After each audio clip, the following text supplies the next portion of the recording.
y el público está sentado allí, ya sabes, esperando expectante que algo maravilloso suceda. Conducía camiones de suministros con un arma cargada durante la Segunda Guerra Mundial. Hacía llorar a hombres adultos en partidas de póker. Enojó tanto a Bea Arthur que el programa favorito de Estados Unidos tuvo que terminar. Esta no era la Betty White que creías conocer. Detrás de esa dulce sonrisa había alguien que eligió su carrera por encima de tener hijos. Quien excluyó a sus familiares para siempre. Quien manipuló su imagen tan perfectamente que incluso sus coprotagonistas fueron engañados. Su asistente acaba de revelar lo que Betty realmente estaba haciendo esos últimos días. Betty White nació el 17 de enero de 1922 en Oak Park, Illinois. Su padre, Horace Logan White, trabajaba para la Crouse-Hinds Electric Company, una empresa que estaba transformando la iluminación de las ciudades estadounidenses. Cuando Betty tenía solo 2 años, la familia se mudó a Los Ángeles. Esta no fue solo una decisión familiar. Formó parte de la gran expansión de Crouse-Hinds en la costa oeste durante el auge eléctrico de la década de 1920. Mientras la mayoría de las familias luchaban por sobrevivir la Gran Depresión, los White vivían cómodamente gracias al papel ejecutivo de Horace. Llegaron a California justo cuando Hollywood se convertía en la capital mundial del cine. Resulta extraño pensar que Betty, quien un día se convertiría en un ícono de la televisión, se crió en un hogar alimentado por una de las principales compañías de iluminación de Estados Unidos. Esa misma compañía, ahora parte de Eaton Corporation, sigue iluminando ciudades hoy en día. Para cuando llegó a la preparatoria, Betty ya estaba al mando. En 1939, en la preparatoria Beverly Hills, no solo actuó en la obra de graduación, sino que la reescribió, la dirigió, la protagonizó y asignó roles como un general al mando. Sus compañeros de clase la llamaban en broma Pequeño Napoleón. La obra, una comedia aguda que se burlaba de Hollywood, impactó al público. Algunas estrellas de Hollywood estaban allí y se vieron siendo ridiculizadas en el escenario. El periódico local calificó la actuación de Betty de inquietantemente madura. Tenía solo 17 años, pero ya era intrépida al criticar a personas poderosas con humor. Tan solo 2 años después, cuando estalló la Segunda Guerra Mundial, Betty no se quedó de brazos cruzados. Se unió al Servicio Voluntario de Mujeres Estadounidenses y condujo camiones de suministros por zonas peligrosas de Santa Mónica y Hollywood. Tenía 19 años y andaba sola por la noche, cargando dulces, cigarrillos e incluso un revólver calibre .38 cargado. Recorrió más de 24,000 kilómetros de servicio y no temía enfrentarse a soldados borrachos o agresivos. En un incidente, arrancó a un hombre de encima de un voluntario más joven. La imagen dulce de Betty surgió años después. Pero su lado duro y tenaz siempre estuvo presente. Había aprendido a manejar situaciones peligrosas con confianza y calma. Esa confianza se forjó en parte por su herencia. Su madre, Christine, provenía de una mezcla de griegos, daneses, ingleses y galeses. La familia griega de Christine había escapado de la pobreza en Tesalónica en 1898 y se había establecido en el barrio griego de Chicago. De sus raíces griegas, Betty heredó un sentido del drama y un ingenio agudo. La influencia danesa la dotó de practicidad y sensatez. Su lado inglés le aportó su pasión por la interpretación, y su sangre galesa le añadió un toque rebelde. Betty admitió una vez que a menudo sentía que interpretaba diferentes versiones de sí misma, según el contexto. Una prueba de ADN de 2010 reveló que su ascendencia era 31% inglesa, 28% danesa, 23% griega y 18% galesa, una mezcla que parecía encajar a la perfección con su personalidad impredecible. Antes de que la mayoría de los estadounidenses siquiera vieran la televisión, Betty ya la usaba. En 1939, con tan solo 17 años, apareció en una emisión de televisión experimental en Los Ángeles. Llegó a unos 300 hogares. Ni siquiera se suponía que actuara. Simplemente estaba apoyando a una amiga que se echó atrás en el último minuto. Betty intervino y cantó On the Good Ship Lollipop. Un crítico describió su actuación como sorprendentemente sofisticada. Esa grabación de cinescopio se quemó en un incendio en 1971, pero el momento fue real. Betty había entrado en la historia de la televisión incluso antes de que ésta comenzara. Sin embargo, su vida amorosa comenzó con caos. En 1945, se casó con el piloto de la Fuerza Aérea Dick Barker, pero no fue una historia de amor, fue una decisión física contundente. Según sus palabras, queríamos dormir juntos. Solo duró 6 meses. Después de dejar el ejército, Barker trasladó a Betty a la granja avícola de su familia en Ohio. Lo odiaba. Se esperaba que matara pollos para cenar. Como amante de los animales de toda la vida, dijo, ni hablar. Se divorciaron el mismo año de su matrimonio. Su siguiente matrimonio no fue mucho mejor. En 1947, se casó con Lane Allen, un agente de Hollywood. Pero cuando él le pidió que dejara la actuación y formara una familia, ella se fue. No quería hijos, quería una carrera. El divorcio llegó en 1949, el mismo año en que consiguió su primera gran oportunidad en televisión. No fue casualidad. Se unió a Hollywood on Television en 1949, inicialmente interpretando a la asistente del presentador Al Jarvis. El programa se transmitía 5 horas al día, 6 días a la semana. La mayoría de los hombres no soportaban la carga de trabajo. Jarvis renunció en 1951, y su sustituta, Eddie Albert, se fue después de solo 6 meses. Pero Betty se quedó. Cuando nadie más pudo seguirle el ritmo, ella tomó el relevo. Pronto, fue la única anfitriona. No esperó a que la invitaran al poder. Lo aceptó. Aprovechó su agotadora agenda, añadiendo gradualmente escenas con guión que luego formarían la base de su propio programa. En 1952, Betty dio otro paso audaz. Fundó su propia compañía, Bandy Productions, que lleva el nombre de su perro. Se asoció con George Tibbles y Don Fedderson, no solo para actuar, sino para producir su propia comedia. Ese programa, Vida con Elizabeth, estrenado en 1952, la convirtió en una de las primeras mujeres en producir una comedia. Ella tomaba las decisiones, escribía, producía y protagonizaba, y cuando la NBC retomó su siguiente programa en 1954, se negó a ceder a la presión de las emisoras del sur, que se oponían a que apareciera un actor negro, Arthur Duncan. Betty no solo se negó a despedirlo, le dio más tiempo en antena. Lo siento. Acéptalo, dijo. No solo era amable, era estratégica. Ese mismo año, ganó un Emmy local por su vida con Elizabeth. Fue un logro enorme. No solo ganaba por su actuación, se la reconocía por controlar cada aspecto del programa. Esta victoria le dio poder. Lo utilizó para negociar el control creativo total del Betty White Show en NBC.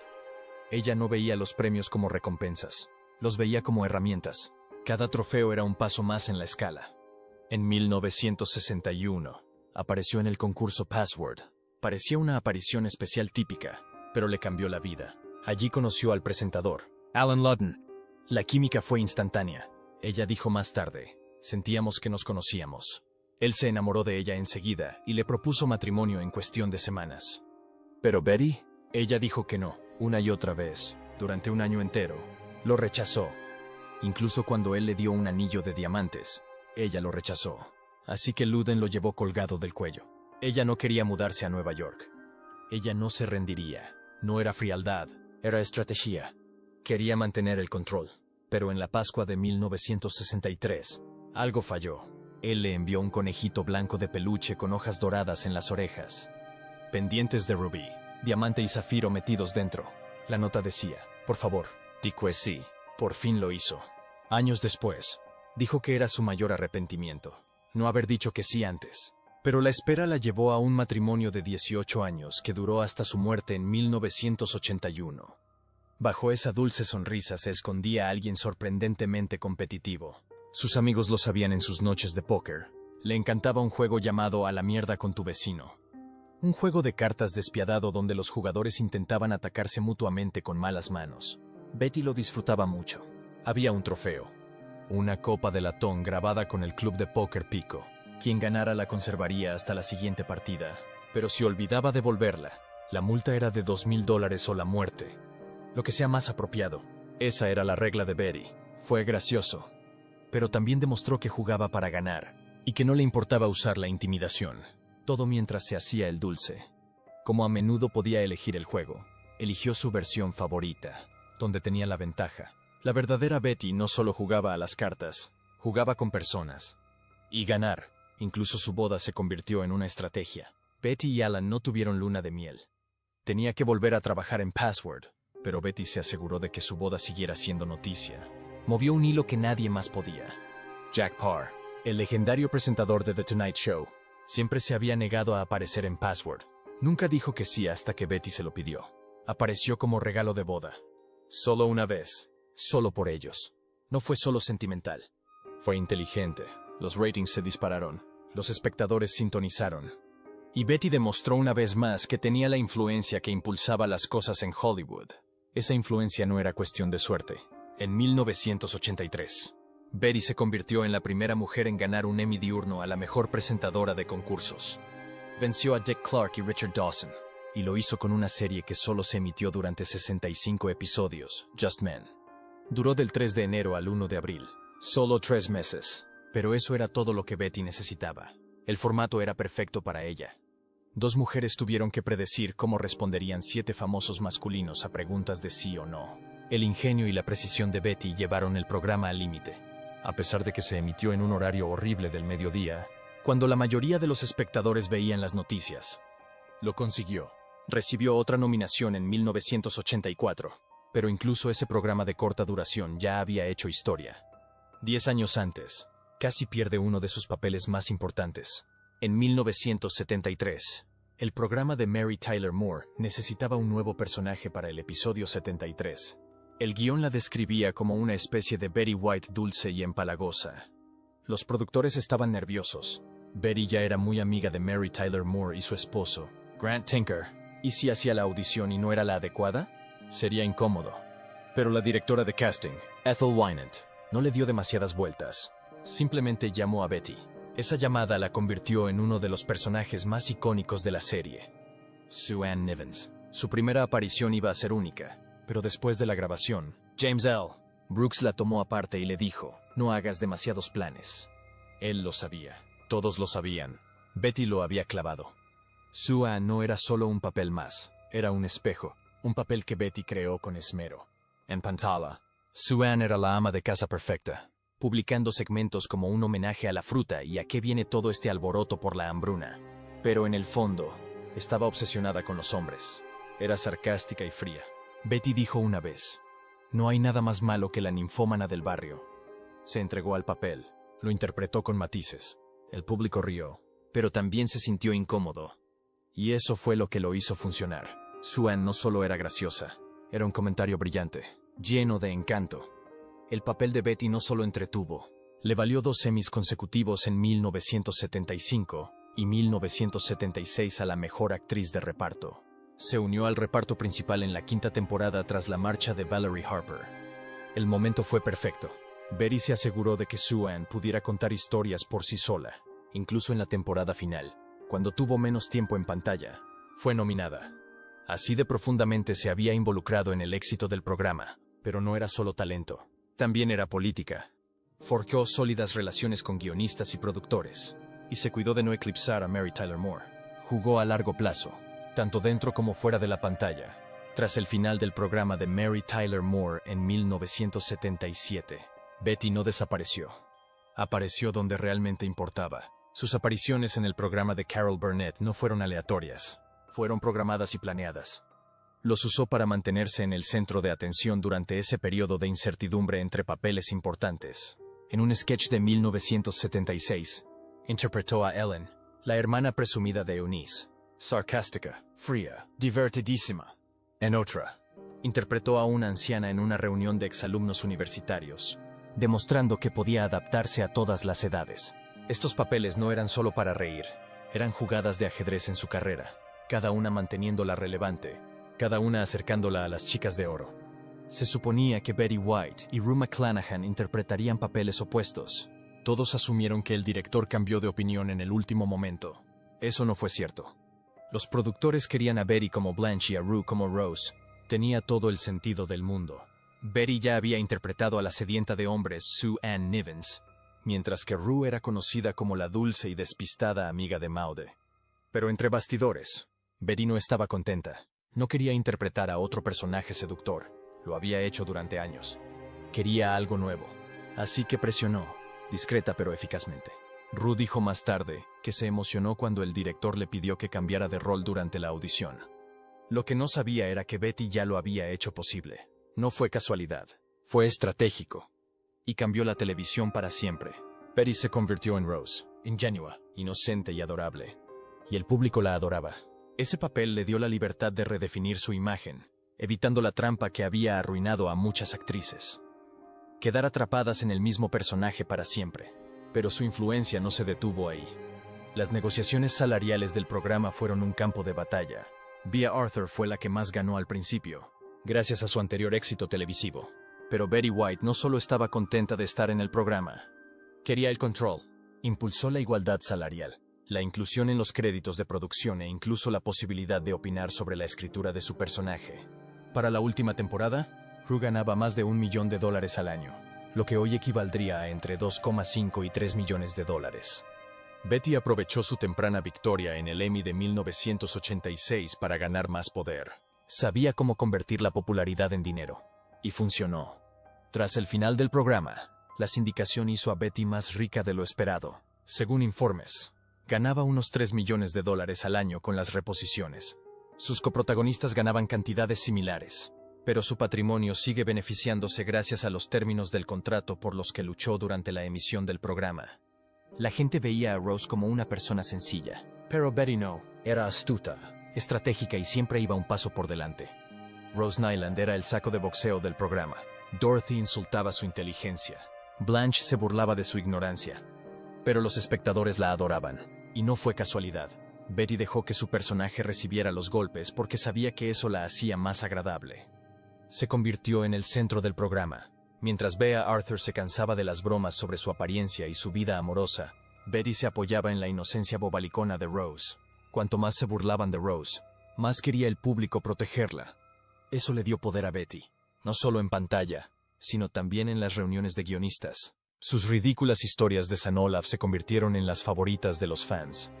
Las citaban por todas partes. Al considerársela desvalida, se volvió intocable, pero todo ese poder tenía un precio. La verdadera razón por la que terminaron Las Chicas de Oro no fue solo la marcha de Bea Arthur, fue la creciente tensión con Betty White. Para 1992, la situación entre bastidores se había vuelto tóxica. Las exigencias de Betty eran demasiado grandes. Quería aparecer en los créditos como productora, tener la última palabra en las historias de Rose y más atención. Entre Thomas, charlaba con el público en vivo, lo cual Bea consideraba una falta de respeto. Pero fue una jugada calculada. Betty aprovechó esa conexión con los fans como palanca. Al terminar la 7ª temporada, Bea se hartó. No solo estaba cansada, estaba harta. Los guiones eran cada vez más flojos. Las bromas sobre Dorothy eran incesantes, y trabajar con Betty se había vuelto insoportable.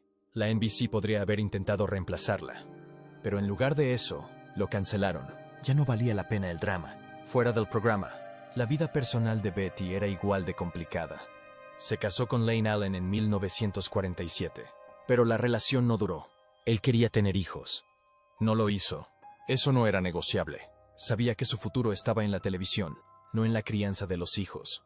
Para 1949, se divorciaron. No fue solo un desacuerdo, fue una profunda división. En la década de 1940, se suponía que las mujeres no debían priorizar su carrera profesional sobre sus hijos, pero Betty lo hizo, y pagó el precio emocional. Cuando se casó con Alan Loden en 1963, se convirtió en madrastra de sus 3 hijos. Una de ellos, Martha, nunca la aceptó. Su relación era tan mala que no se hablaron durante 30 años. Incluso cuando Martha intentó hacer las paces, Betty le cerró la puerta. Sus amigos decían que Betty creía que Martha le había hecho los últimos años a Alan más difíciles, y nunca se lo perdonó. Luego llegó 1981. Alan Loden murió apenas 3 días antes de su 18º aniversario. Tenía cáncer de estómago. Betty había estado a su lado, entre ensayos, visitas al hospital y apariciones públicas. Tras su muerte, dijo que nunca volvería a casarse. ¿Quién necesita el descanso cuando has tenido lo mejor?, les dijo a los periodistas. Pero había otra verdad tras las lágrimas. Su muerte también la liberó de compromisos.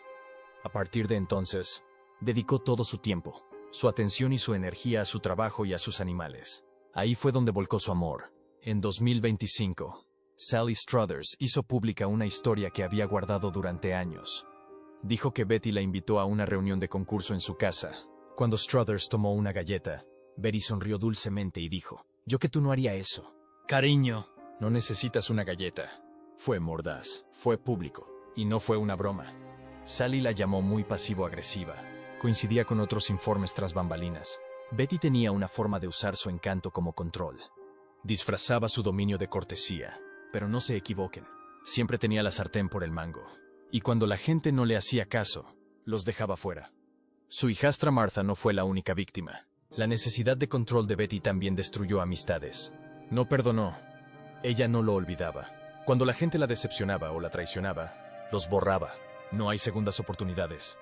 Su imagen pública era pura calidez, pero en privado mantenía límites estrictos. Si la desafiabas, te ibas.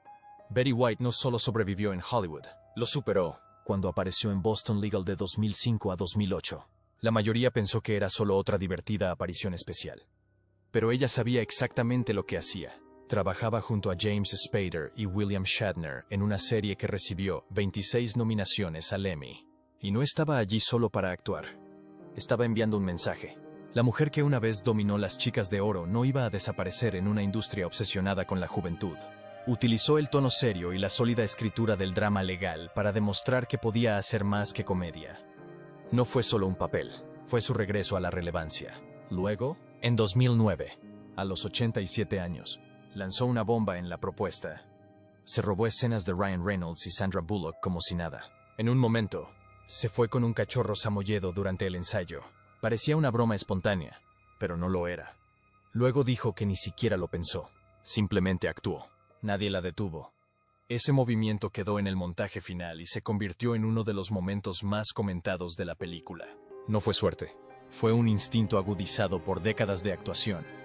Hollywood la había catalogado como un recuerdo del pasado, pero ella los obligó a admitir que Betty aún lo tenía, y justo cuando creían haberla descifrado, ella cambió el guión. En 2010, una campaña en Facebook despegó. Betty White presentará SNL. En cuestión de semanas, cientos de miles se habían unido. NBC cedió. Pero entre bastidores, no parecía tan fortuito. Parecía demasiado perfecto. Apenas unas semanas antes, había aparecido en un anuncio de Snickers durante el Super Bowl. Fue un éxito viral. La campaña, su fecha de presentación, el 8 de mayo, y el regreso de leyendas de SNL como Tina Fey y Maya Rudolph parecían demasiado coordinados. Bromeó que le daría una paliza al que inició la petición, pero sabía lo que acababa de pasar. Usaba Internet mejor que gente de la mitad de su edad. ¿El resultado? Un aumento de audiencia, un momento viral y un premio Emmy. Eso no es un regreso. Esa es la estrategia. Aún no había terminado. Hot in Cleveland se estrenó en 2010. Betty White, que entonces tenía 88 años, no solo actuaba, obtuvo el crédito como productora ejecutiva. El programa se convirtió en el mayor éxito televisivo de la historia. 128 episodios, 6 temporadas. Su personaje, Elka, era más que un simple alivio cómico. Era la protagonista de la serie. Los críticos la adoraban. Recibió premios SAG. Tras bambalinas, su crédito como productora significaba poder, decisiones creativas, dinero y control. Había pasado décadas viendo a los hombres atribuirse el mérito. Ahora, ella se atribuía el suyo. A una edad en la que la mayoría de los actores decaen, ella redobló sus esfuerzos. Pero tras bambalinas, las cosas no eran tan perfectas como parecían. Apenas unos días antes de su muerte, el 31 de diciembre de 2021, Betty seguía contándole a la prensa que se sentía muy bien y gozaba de muy buena salud. La verdad era otra. Tenía problemas de memoria y movilidad, y rara vez salía de casa durante la pandemia, no solo por precaución, sino porque su cuerpo se estaba debilitando. Su asistente de toda la vida, Kirsten Mikolas, ayudó a mantener viva la imagen. Cada foto pública, cada mensaje, se gestionaba con sumo cuidado. Para el mundo, Betty aún brillaba. En privado, se desvanecía. Su última palabra conmocionó al mundo. Alan. La gente se desmayó ante la idea de que ella estuviera llamando a su difunto esposo, Alan Ludden. Pero sus allegados sabían que la verdad podría ser más dura. Betty se había casado con Ludden en 1963. Él murió de cáncer en 1981. Nunca se volvió a casar.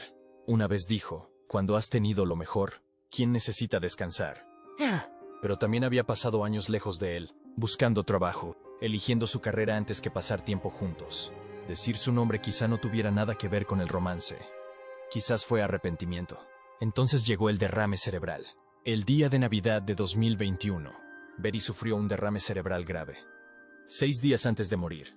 Nunca se anunció. Su equipo no dijo nada. Tan solo 5 días antes, había grabado el que sería su último mensaje en video para sus fans. Vestida elegantemente y sonriendo, promocionaba la celebración de su centenario. Su certificado de defunción indicaba que la causa del accidente cerebrovascular era un derrame cerebral. Se mantuvo alerta y coherente después, pero no hubo salvación. Su equipo protegió la imagen hasta el final. Lo que sucedió después dividió a los fans. Ya se había filmado un documental titulado Betty White, 100 años joven. Su mensaje final formaba parte del documental. Tras su muerte, el equipo tuvo que tomar una decisión: cancelarla o estrenarla. Decidieron seguir adelante. El 17 de enero de 2022, el día que habría sido su centenario, la película se proyectó en 1500 cines. Ganó mucho dinero. Algunos dijeron que la honraban. Otros lo llamaron un robo de dinero. Sí, como fuere, las cámaras seguían grabando. Y el último agradecimiento de Betty se convirtió en un éxito de taquilla. En el centro de todo esto estaba su asistente, Kirsten Miklas. Estuvo presente cuando Betty falleció. Se encargó de su vida diaria. Gestionó sus redes sociales, su prensa y protegió su legado. Compartió una de las últimas fotos que se le tomaron a Betty, el 20 de diciembre de 2021, tan solo 11 días antes de su fallecimiento. Dijo que Betty estaba radiante ese día. Tras su muerte, Miklas se convirtió en el guardián de la imagen de Betty. Ahora controla su presencia en línea y, con ella, los secretos que nadie más conoce. Pero nunca se lo ha dicho porque Betty sabía cómo elegir a la gente y cómo mantener el control, incluso desde el más allá. El papel más importante de Betty White no fue el de Rose Nyland ni el de Sue Ann Nivens. Fue Betty White, el ícono.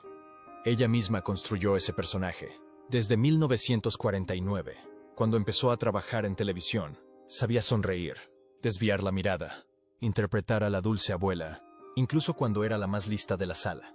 Era implacable cuando hacía falta, competitiva sin demostrarlo y siempre un paso por delante. Incluso cuando interpretaba papeles traviesos, el público la veía como la inocente Betty. No fue solo suerte, fue manipulación de imagen al más alto nivel. Y esa imagen le daba poder.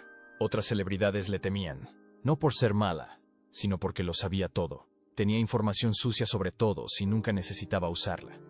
Fue una de las primeras mujeres de la televisión en tener su propia productora en la década de 1950. Forjó relaciones con ejecutivos, agentes y estrellas de generaciones anteriores. Cuando Betty White te apoyaba, tu carrera cobraba impulso. Cuando se quedaba callada, la gente se daba cuenta. Podía iniciar una tendencia o acabarla, con solo una sonrisa o un chiste.